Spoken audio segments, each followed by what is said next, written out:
Our first talk today is Philanthropy, Collecting, and the Art Market, Innovative Patronage Models. To remind our audience, we are at a commercial art fair, one of South Asia's largest. This is also possible because of collectors and collections. A crucial pillar of the arts ecosystem is its collectors and the collections they build. These collections, as they grow, give life to museums, foundations, residencies, and vice versa, creating a new generation of art viewers, and many of the booths you see here today represent them. Art collecting takes place in the larger context of our arts market, and in this conversation, we include collectors and philanthropists at varying life stages so we can draw out a map that gives us an overview of how collections are built and what ensures an enduring legacy. This talk is about that. Here is a little more about the panelists that you see on stage. To your right is Siddharth Somaiya, currently an active angel investor, who is also an artist, art collector, and entrepreneur. A graduate of the Arts Institute of Chicago, Somaiya also actively engages in the arts, sports, and entrepreneurial ventures. At Somaiya Trust and Somaiya Vidyavihar University in Mumbai. To his left is Asha Jadeja Motwani. She's an angel investor and philanthropist based in Silicon Valley. She invests in for-profit technology, internet, and high social impact startups in the Bay Area, New York, and in India. She is a trustee of the Motwani Jadeja Family Foundation, a charitable organization based in Palo Alto and Denver. The foundation aims to support entrepreneurs in underserved pockets of the world to promote world-class entrepreneurship at a local level. To her left, all of you, Durjoy Rahman is an art collector and the founder of the Durjoy Foundation, a platform founded in 2018 to promote art and artists from South Asia and beyond in a critical international context. As an art foundation, IAF supports artists in creating new networks, engages art practitioners in the exhibitions, publications, and residencies. And at your very left, the CEO of India's largest private art organization, Richa Agarwal, is the driving force behind Reimagining art. The leading contemporary art gallery in East India combines a future-forward vision with established cultural heritages. Richa also heads the Kolkata Center for Creativity and the Kolkata Institute of Art Conservation. Images from their foundations and upcoming projects will play in the background, and we'll have an audience Q&A at the end of these 45 minutes. I now hand this over to Siddharth to carry forward the conversation for how a collection is built, its origin, its present, and its future. Would you?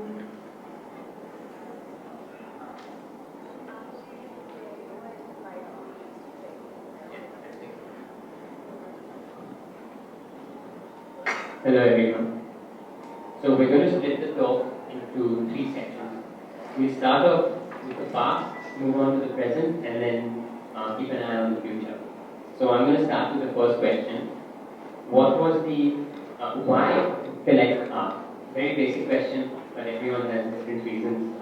Some people do it to have a piece of history, some people do it because it's an extension of themselves, or it's a bookmark in time of what they found interesting. So we'd love to know from each of the panelists why they collect art. Asha Jadeja from San Francisco, and we have something called the Motwani Foundation there, which is a philanthropic organization, but my own, my own bread and butter is venture capital. I invest in technology startups, and I'm strictly from the IT world. And to Siddharth's question about why art and how they get into it, actually because, I would say, we were very much steeped into the whole internet, the birth of the internet, the startups that came around that, and investing in the startups. So once we actually realized that we had a little bit more, I would say, and even a little bit of freedom to buy art, we learned from some of our seniors who were already in Silicon Valley, who had started acquiring art. And we said, we need to, at that time, Rajiv Motwani was around, so Rajiv and I decided at that point that we will explore art along with some of our senior collector friends. And we went with them to Christie's and Sotheby's auctions to understand how this art world works. We were extremely new to that. And we ended up buying some modest pieces of art from some of these auctions. And to our pleasant surprise, we realized that not only did we love some of that work on our walls, but it also was a wise investment as an asset. As most of you probably know from the art world, that during the pandemic, when many of the asset classes suffered actually, whenever the market suffers, the one asset class that tends to stay robust is actually art. So even as a wise economic decision, I think it's a good thing to look at art, to invest in it, and of course the pleasure of having it on your walls is what is so powerful. So that's how I got started stuff. And the journey began 20 years ago, and I'm very much in the thick of it now, and I'm trying to understand the art world, be involved in things like India Art Fair, Kochi, Biennale, and stuff like that. And I think what I'm realizing is that this kind of activity is not just beneficial to the person who's buying art or involved in it, but I think it's also good for the nation, all the way up to go 30,000 foot view. This is building India's soft power. And I really think that those of you who are looking at it involved in the art, there's no better line. This is absolutely the most exciting time to be involved in Indian art and giving it that global presence that people give. So, thank you. Good morning. This is Durjoy. Thank you for inviting me to be in this panel. And friends from all over India and friends from Bangladesh, welcome to join me in this conversation. So my intention was never to be a collector, and it was I would say initially driven by the passion, and I wanted to, because I was always attracted to the beauty and the craftsmanship of the artistic pieces. So then, especially the pop art and the prints. So that got me into collecting and the art journey. And then it started 25 years ago, and then it moves on. And in 2018, we made a platform called Durjoy Bangladesh Foundation, Durjoy Bangladesh Museum Festival, Bangladesh. So it was not a conscious decision, as I said, that it was driven by passion. But art gives a different meaning. And as Asha just said, that during pandemic, given everyone a new kind of meaning.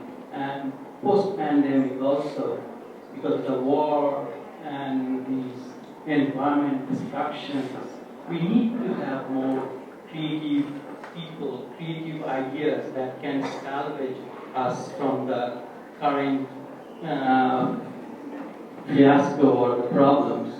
So I think this collecting art gives me freedom, gives me a new identity, and also it fulfills my passion that I want to give back something to the community and closely work with the creative community who are the artists. And also, it is, I feel, is a legacy that can be transferred to the next generation.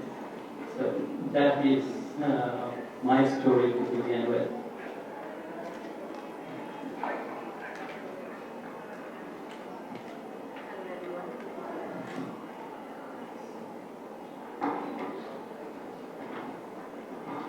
Hello everyone, good morning. I'm Richa Agarwal. For us, collecting art really was something which came out from a basic need to be a part of something intrinsically creative. Imami, as some of you may not know, is a very young company started by my father-in-law. And when we were in a place where we could actually buy art and do something for ourselves, if I may was to start collecting art. Being in Bengal, this is what you see, this is what you learn, and this is what you've grown up with. So it was but natural that we would start collecting art and speaking to artists. I think alongside with their creative growth is what we felt we were growing minute by minute and experience by experience. What we really discussed at many occasions at home was that art and culture of any region initially was something which the kings or the nobles really took up and took it to another level, took it to a platform where people could connect with it and enjoy it. And today it is all people like you and me, all of us who are interested in arts. It's our responsibility also to be able to do something which is interesting and something which helps us grow. It's a legacy we want to keep. It's a legacy we want to grow with. Art we have seen is really a way of life.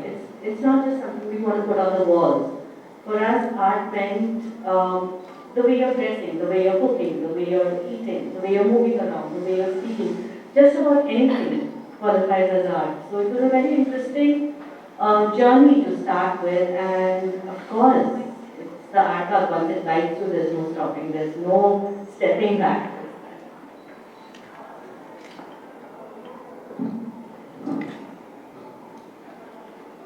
So that was really lovely. I think it basically says like it comes from a sense of responsibility to collect art, almost something like that. So even my journey was a switch in my head, which happened when I was around 21 years old. I had just moved back from Chicago, moved to Bombay, and during my lunch breaks, I was working with my uncle, and the office is in Fort, so I would get like a 25-minute lunch break. So oftentimes I would skip lunch and go to Jahangir Art Gallery. I once met this artist over there, and I asked him about his practice, and he said, I asked him, what are your future plans after the show, and he said, Siddharth, if I don't sell all my works, I'm going to have to become a chef or a waiter. And I thought that was, that sort of really struck me, that a talent like this would just slip through the cracks. So I thought, maybe in my lifetime I can create institutions and create something that can, stop these talents from not being able to be discovered. So that's where I started informally collecting art, and then now it's becoming a more formal approach to supporting art with things like Immerse that we do at Somaiya Vidya. We have in collaboration with Shani, Natasha, Jai Singh from Karate Arte, and Alkavi at Young Art Sports. So yeah, that's how my journey started. I wanted to speak to you guys about what was the origin story of your collection. When you say origin story, that you're referring to like how did it started, or is that what you're thinking? It really was just tagging along with some friends to an auction. And in terms of, I should actually, divide this experience of origin story. One was, how did I grow up with art? So, in India, I saw tons of it. I mean, I was involved in the whole bunch of music events, like Saptak, which had Agarwal, but it also used to be privy to things like the Calico Museum in Ahmedabad. There's a whole bunch of artistic activity that comes out of the National Institute of Design. So there was already a lot of exposure, and I went to the School of Architecture in Ahmedabad, CEPT University. And so there also we got exposed to a lot of, art and literature that normally one cannot expose. So that was on the sort of the origin as I was growing up. But in terms of serious collecting at certain price levels, that happened after I went to the US and after I got involved in the auctions, and I realized that this, even as an asset class, was fantastic actually. And that the unintended side effects of investing in Indian art were something we had never really understood before. I thought that, our first purchase actually was a Hussein, an IAF Hussein, from a Saudis auction. And once we had that on our walls, I just, realized that there was so much interest from other friends of ours who were in the technology world, who were simply not involved in art. And so that, I think that triggered a whole bunch of other people in the tech world to say, okay, how do we this line of, investing and thinking and be involved actually more seriously in the art world. And after those few purchases, after the collection started growing, I actually got pretty closely involved with Bose Krishnamachari and Riaz Komo at Kochi Art Biennale. And I understood actually the power of what it means to be able to support activities like the Kochi Art Biennale. Till then, we did not have, as India, a nation of 1.4 billion, and with such a tremendous history of art and culture, we did not have a biennale. And those who were in the art world in India, the sort of the very wealthy, would go to Venice. Why not? Why couldn't we have one biennale in India? So I was actually quite blown away by the entrepreneurship of Riaz Komu and Bose Krishnamachari in kicking off this biennale, which has put us now. It has put India on the global map of art. And so there was that unintended sort of consequence of investing in art, to know that this is just creating a larger ecosystem. So just grateful that we stumbled upon it. And yeah.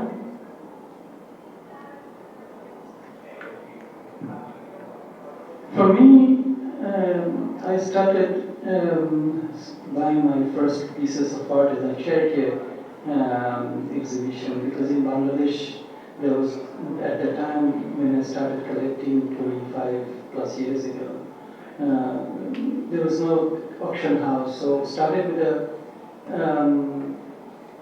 charity exhibition. Then I think the big push came. I received artwork of old master named Somajit Roy Chaudhary as my wedding gift. And I was, as mentioned earlier, that I was very keen in pop art and also graphics. So there's a famous artist named Rafiqul Nabi who does cartoons and is a famous printmaker. So I was kind of interested in their work, and then started collecting their early days of work, which has made them very famous what they are now. But when I started collecting their rings, they're already established, but there was no rush to collect their work, because that time the art scene was not as vibrant as it is now in Bangladesh. Then you see over the years that everything has changed, and in 2018 when I decided to make the platform, BBF, Durjoy Bangladesh Foundation. So main purpose was to promote art and artists from global south, mostly from Bangladesh. And that proves that, and also I thought that, we have a long history of heritage culture, but because of the long history of colonialism, and also Bangladesh did not get independent like India and Pakistan in 1947, we were far behind in development to showcase us. So then I started collecting art and art pieces and that showcase Bangladesh, showcase our long art and cultural heritage, and also the modern practices. Some of the artists are already present here. So this journey continued, but I never thought art is an investment, because I thought it's a passion, but if you give a lot of interest and if you invest your time to find the right piece, it becomes a good investment. So, but there's a lot of question that at that time I was asked that, well, in Bangladesh, in the Bangladesh economy and the new emerging art market, is it a good investment? I always refrain to answer that question, that I don't know if it is an investment. If I want to get into an investment as an art, then I have mutual fund, bonds that I could get into. So I wouldn't be investing money into art. But yes, in the long run, it became a good investment. As Asha has also said, that it has retained its value during the pandemic. It has tested that art has not diminished the value of the asset class that has reflected in many other asset classes during the past few years. So the journey continued, and it was I would say, a conscious decision driven by the passion. We actually started collecting very humbly, and similarly like what Siddharth was saying, we would, whenever we were going somewhere, we would see artists who are not getting support, or when they come over and say, we may have to change our profession because of nobody's going to buy our art, so we just go and buy out the entire collection. So I would say it was driven by our own need to feel good to start with, and of course, you start learning, you start seeing, you understand a little more.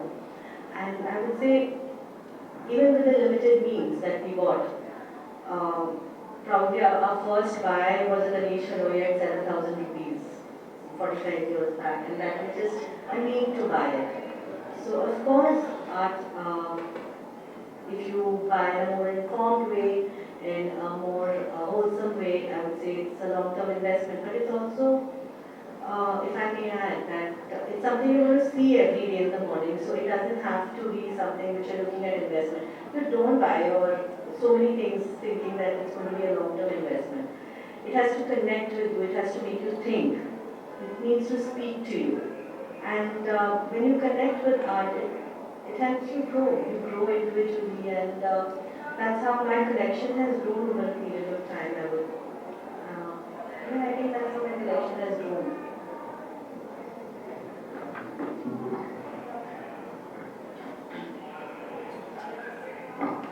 So Richa, my first artwork that I bought, like of a bigger artist, was a Ganesh Halwa as well, but definitely not 7,000 rupees.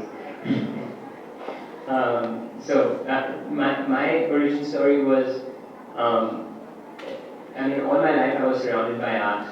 My grandfather has a huge collection, and every week or every 2 weeks there would be, someone coming home showing their collection, like. And various types, right? Not just contemporary art, but even Kashmiri carpet weavers. They would come home and lay the carpets out, and pitchwhite painters from Rajasthan. And I was probably like younger than 10 years old at the time. And every month we would even go to see modern Chola bronzes. And my grandfather would explain to me what the pose meant. And I mean, at such a young age, I didn't even really realize what was happening. But then when I grew older, in fact, my college essay was how I've always overlooked the art around me. And my origin story, from then, I was very conscious about buying interesting works.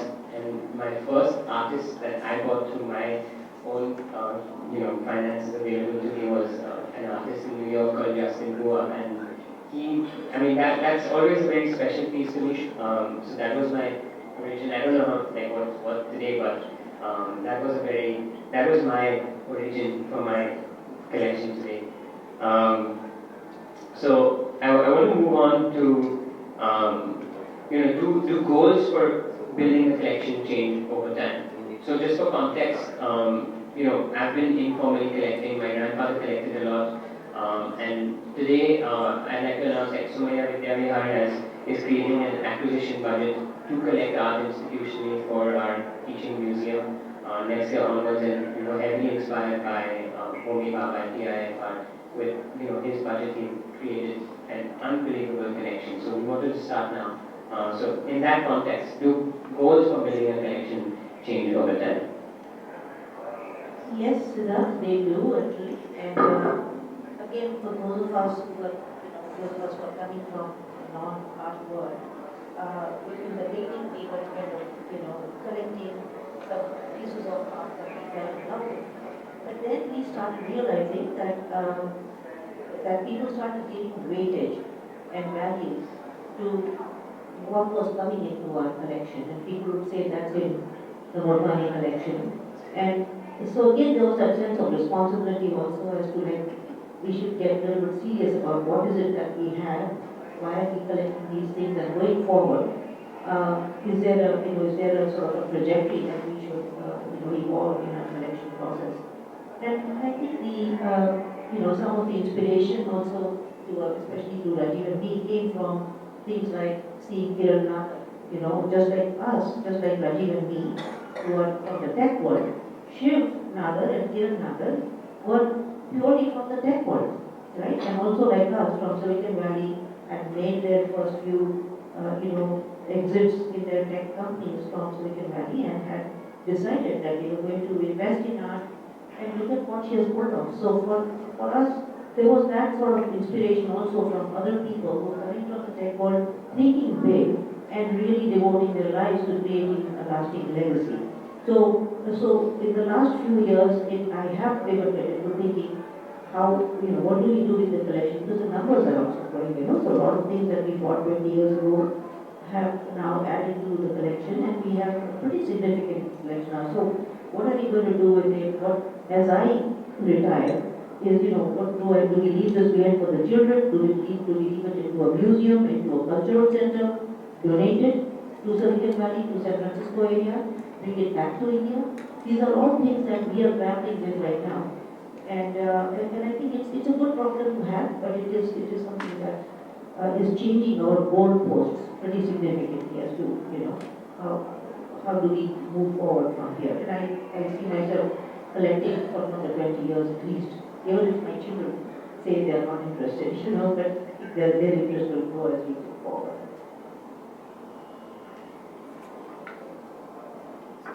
For me, collection, the behavior has not changed, but it is still remains at its origin, but it has, I would say, the scope has broadened. Like I would like to say that, food identity, food politics is become a mainstream in the art today, and we have gone into these initiative, which was we never thought 5 or 10 years, 7 years ago that we would be getting into this kind of programs.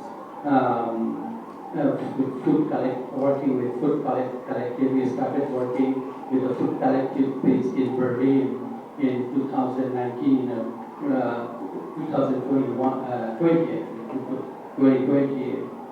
a Berlin-based Indonesian art collective called Soy Division.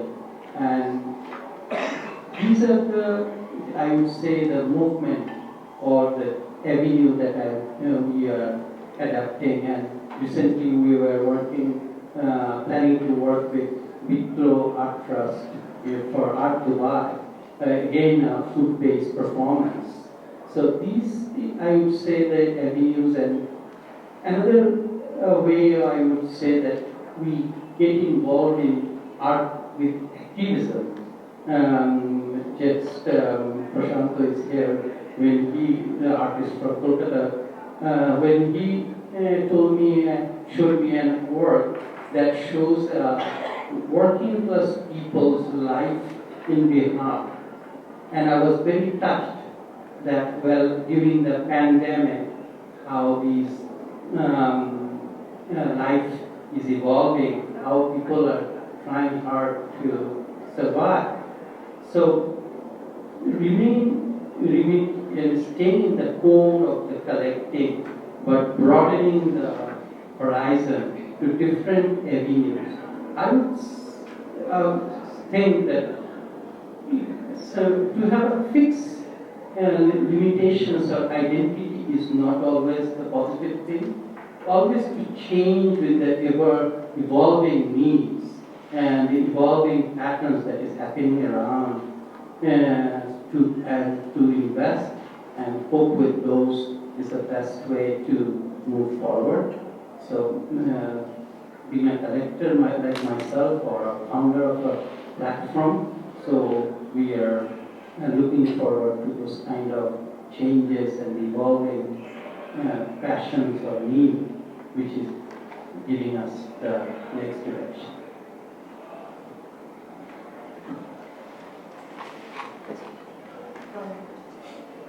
Where we started collecting and where we are today has been its own journey and been changing continuously. What started as just collecting because we wanted to collect, to collecting, where we started reading to collect. And today we run an art center called Kolkata Center for Creativity, where we are also talking about promoting younger artists. There is Imami Art holds its residencies and programs, and I think it is a journey. It is something where you start, you learn, and you keep growing continuously, and you keep adding more relevant programming, more relevant possibilities of staying connected with the art fraternity. It's a fantastic ecosystem, and we've always wanted to do whatever we can to be a part of it in our own little niche and our own little way.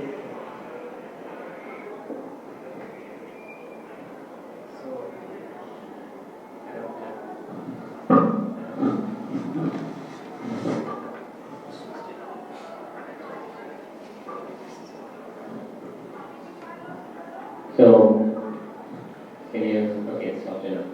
Alright. India is slowly increasing its spend on culture. The Ministry of Culture this year has a budget of 3,300 crores versus last year was 3,000 crores. 1,000 crores out of these 3,000 have been allocated towards autonomous cultural bodies and which include museums, libraries, and various academic institutions. Governments world over, governments world over need support of private citizens to be able to promote culture. So I wanted to discuss about how once a collection grows, how does it give back? From this context, I have to give a context about Somaiya Vidya Vihar. It was started by my great-grandfather in 1959 to promote education. Since then, today we have 100,000 plus alumni, 39,000 students, 3,000 faculty, and all nestled within a beautiful 50-acre campus in the heart of Mumbai currently. Today, my grandfather's collection was archived by Deepthi Sasidharan at Eka, and she's archived close to 15,000 portfolios and 1,000 of his artworks from his collections. His collection is freely accessible on museum.somaiya.com for people to view because we felt like this is for public, so everyone should get to view it. My uncle Siddharth Somaiya, who is the chairman of our trust, was very inspired by the Art Institute of Chicago where I studied. And we thought the best way that we could give back is creating art school with a collection on display. Because since we are in the field of education, we thought pedagogy is what we should focus on. So it would be quite interesting to have pedagogy happening with art, like museum collection on display at the same time. So this is how we are looking at giving back once our collection has grown. And I would love to hear from the panel about the various grants and other support that you all are giving the community at large in the art world. So, I feel grateful that I've been able to support the Koji Art Biennale. And we have an art residency program. We had our first artist in residence coming from MSc University in Corona, and we hosted him in New York City, Asha Jadeja, and we hope to grow that program significantly. It is fashioned after our own fellows program that we have for tech startups. So we used to get a lot of entrepreneurs who are in the tech world from India, from second, third tier cities, not necessarily from IITs, and bring them to the valley to accelerate them. So we have fashioned our own art fellowship, also our residency, along that model of saying how do we bring artists from from smaller cities in India into California or in New York, and have them really sort of engage with the local conversations going on in the museums, in incubation centers, in the art world there, and help them to sort of plug in into a different way of people for 3 months or 6 months, and then come back to India. And so that kind of was giving this whole, it was supporting our own idea of sort of globalizing Indian art culture.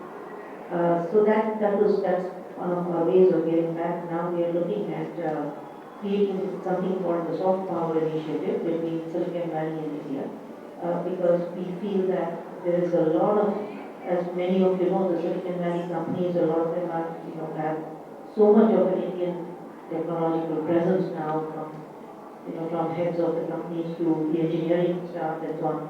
And is there, how do we get them to engage more in the Indian art world, and thereby bringing some conversations of soft power between US and India, and even getting American artists to come to India actually and spend time here, get to know the art ecosystem here, and vice versa. So we are hoping to build that corridor. So I think that's our way of giving back right now.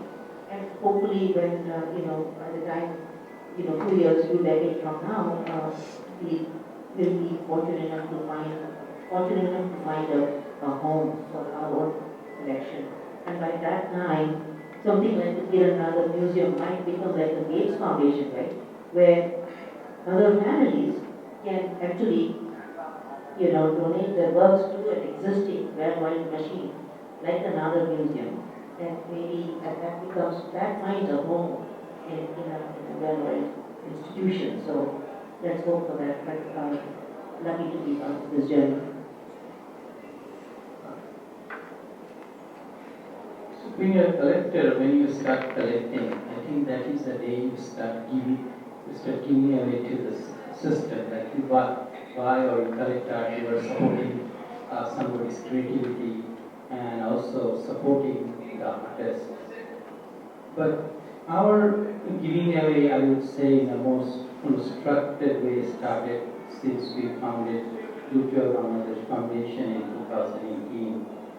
And when we initially founded, our goal was to support the creative thinkers and practitioners from South Asia.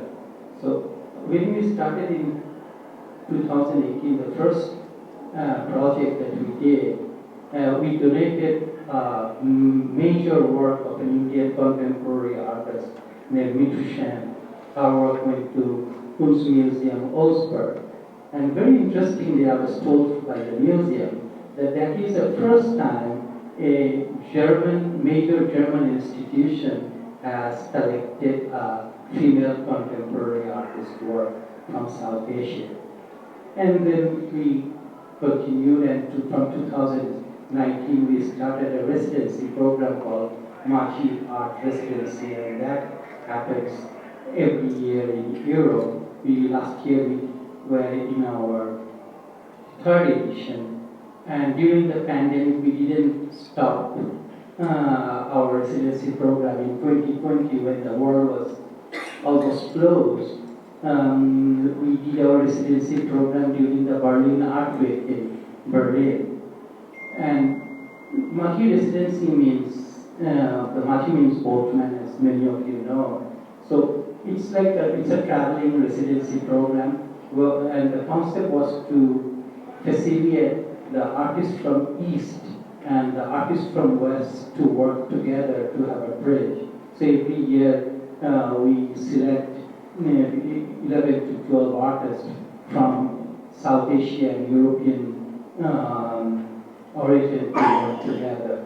Our donation program is also to museums or public institutions is very strong. Like we work with Cambridge University Ketelier, where I donated the public fund for their public arts program, and some of the exhibition pieces also in that came from our collection. As of now, like we are very much eager to contribute in the different exhibitions that are happening in the region by contributing our collections to those exhibitions. Like a few days ago, the Kirannagar Museum opened a pop art show, I think on 8. We have, from EBF, we have 5 works from our collection, which was originally, we gave loan to Sharjah Art Foundation for the pop art show, which is right now traveling in India. And we work with all other major organizations just to support their activities. Like last year we announced DPF KMB, means Durjoy Bangladesh Foundation Kochi Biennial Award. And this award will given emerging artists from South Asia to exhibit in Hayward Gallery in UK. And I think that this is a very critical for an emerging artist to have an exhibition in a major artist space in UK, which was the father of colonialism according to many. And I think that gives a new identity and identity of decolonialization. And also we have other programs that we support artists and the artist collective, and we are also collaborate with those artist collective that shows and different visions and a new way of thinking, new ways of seeing. And talking about like artist collective like the Crypto Artists, Tree Bali, these are the organizations that we started working. And then in the institutional point of view, like right now we have projects in the Kochi Biennial in the invited program venue in TKM warehouse. And just to let you know that this is the first time a major artwork has traveled 2,750 kilometers by road from the northern part of Bangladesh to Fort Kochi. And this is the first time since our independence this kind of activity happened, because this artwork will again go back to Bangladesh. And tonight we are, DBF is working and announcing an award with Asia Society. The award, we have been working with Asia Society for the past 3 years. And this is an award we sponsored called DBF Asia Society Future Art Award. So this is a way I think it's giving back to the community and supporting the community. But a lot of people ask me that what is a scene in Bangladesh? What is the art scene and the gallery scene? We have a lot of difficulties in Bangladesh compared to other parts of the region. Like India, there are many tax benefits or CSR activities in art-related programs. We don't have that in Bangladesh. So what we give to the artist community is completely give away. In our financial balance sheet, it shows as a contribution or promotion or as an expense. But just giving you an example, in like Europe, when I donated nutrition's work, and then Ghana-based artist Serge Blocky, I think you have seen in the slides, they have given a valuation of the artwork, and we have got a tax receipt of that. If had we been a European company, we could reimburse those cost of those art as a tax benefit. So there are many programs that exist in Europe and Asia, which doesn't exist in Bangladesh. So there are challenges, but you still try to work around with the challenges and give it to the communities.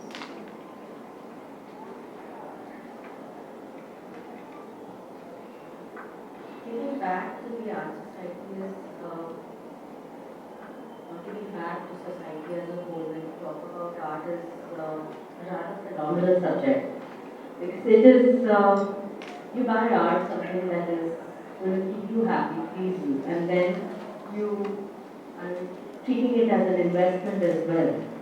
So it is very, very important to plan what you want to do and how you want to give back.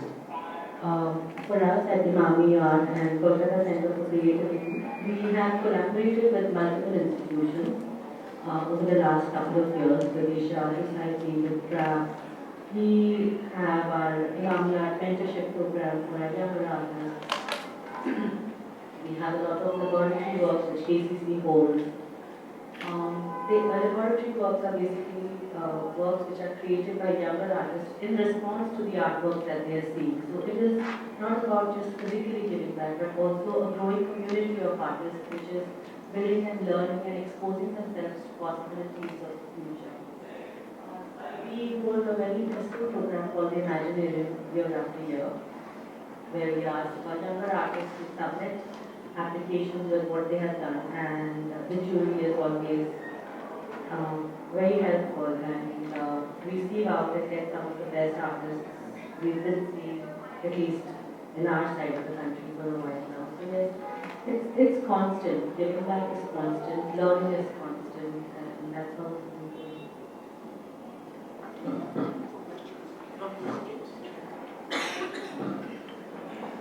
Yeah. Does anyone in the audience have any questions?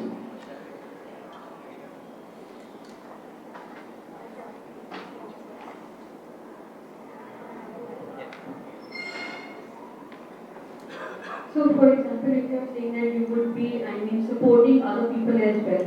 So, do you support the persons with disabilities also, the persons with deafness? There are deaf artists, but they don't know where they can get the support to, have their more of work. Absolutely, our own is not supporting. One of the aspects of our own programs where we want to invest, or let's say, artists that are coming up, we also want to work with those that have not really got visibility in the past. That includes women and people with disabilities.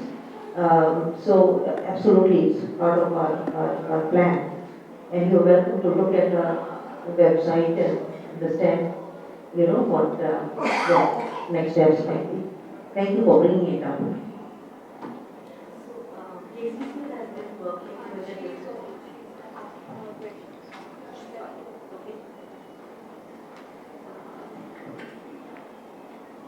Thank you so much for your response.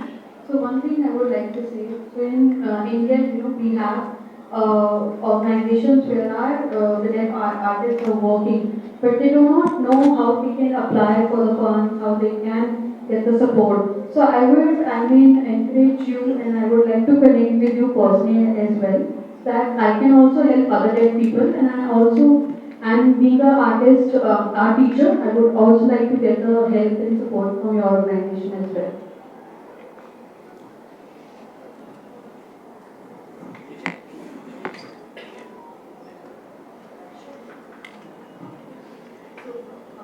KCC has been working with the differently able for a while. We have not focused too much on the hearing, but we have worked a lot with people who have partial vision. And even now at our booth, you will find artworks and books that have been created for the people with different abilities. For us, DBF has not specific program to work with people who has physical disabilities. But we do work, our programs, we work with minorities, we work with people from disadvantaged areas. Like this year we are supporting, because we will have a very high investment in our fellowship program. This year we started a fellowship program with Rex Academy in Netherlands, where we are supporting an Indian artist registry Goody for her fellowship program, who is from the Dalit community. And also we work with artist community from northern part of Bangladesh, who works with Shawtal, Origin, the minorities of Bangladesh, and that their project is actually we got it from got it to Kochi Biennial this year. So the creatives from any kind of level who has disadvantages or minorities is always gets our preference, and with physical disability, of course, if they select, they can qualify our selection process, they are most qualified as well. And we have two startups which are in the hearing impaired space. One is based in Delhi, it's called Connect Here, and the second one is in Karachi. And so I had not really thought of how to do this for this, for the art world. but since we are already familiar with the text Agarwal, I'm happy to talk to you and see how we can engage you to support this program. Thank you.